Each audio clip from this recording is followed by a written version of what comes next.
How you doing, Kevin Guilford? And we're going to go over a soccer technique lesson plan for today. Now, right now with COVID being the way it is, and everybody's doing social distance learning, it's very hard to actually incorporate a lot of the soccer techniques and moves by yourself. So what we're going to do is we're going to use the environment that we have around us to help us guide our way through this activity. The emphasis we're going to use is going to be based upon dribbling today. So today we're going to use a student I have with me to help me show how to dribble. Now this student right here is a novice student, as if he's in the 6th grade, so therefore, like most 6th graders, they may not know how to dribble a soccer ball or kick a soccer ball properly. The whole idea is obviously to use these techniques daily within your class or within your class limited time period in order to help them build up their confidence along the long time of the unit and session plan. Yeah, I'm using social distance learning right now at this point. Now again, because everybody's housing situation is different, some people may have a house, some may have a yard, backyard, any type of front lawn area, and some people like myself, maybe an apartment.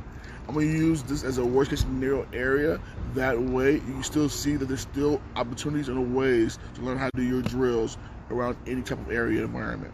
What we're going to do is we're going to use these lines as our markers. As you see here, we have these concrete lines as markers here that we can use in case you don't have cones or in case if mom and dad doesn't want you to bring the pots and pans outside.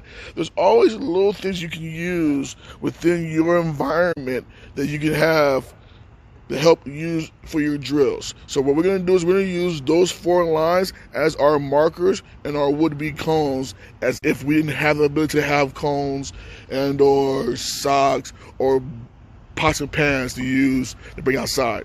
So for this first drill, what we're going to do is we're going to dribble back and forth between our left and our right inside foot.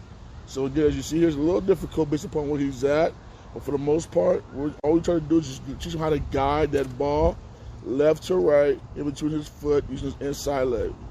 Simple enough, right? Why don't you give it a shot?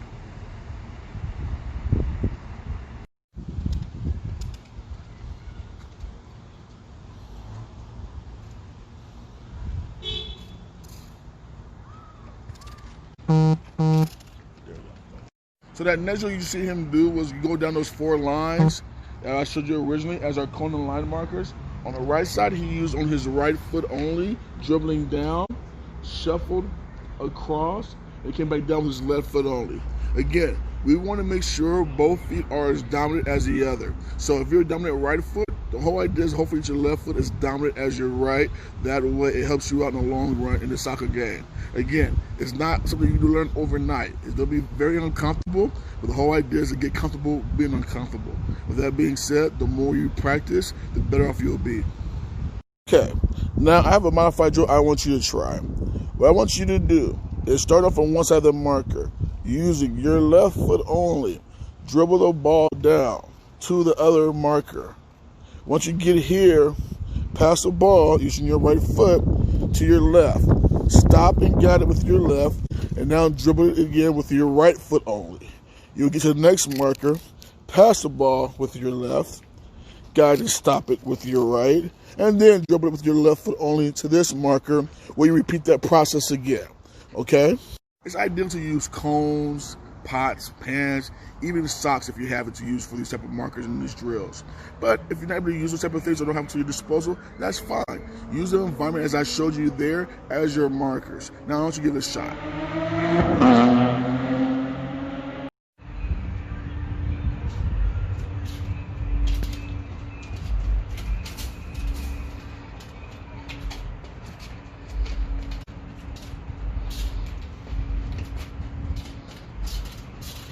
Again, if you don't have any type of markers to use the environment to your advantage. Right here, we're going to use these 2 beams underneath the garage, use it as our cones. What we're going to do is we're going to dribble around these 2 cones in a figure 8 motion, balancing the ball between both of our feet as we go along. So let's see your figure 8. So again, social distancing makes PE not so fun and enjoyable for a lot of people. Because again, as nature, we are typically social creatures. But there's still ways to work around social distancing and making PE fun and learnable. Again, this is my soccer dribbling practices. There's so many different other drills you can use to know how to dribble a soccer ball back and forth as a 6th grader. Again, if you don't have the luxury of having cones pots or any other type of equipment to use as markers, use their environment as your markers. As you've seen here, I use anywhere between 5 feet to about 12 feet. So space shouldn't be an issue to learn these simple skills. Again, this is my name is Kevin Guilford, and I appreciate your time.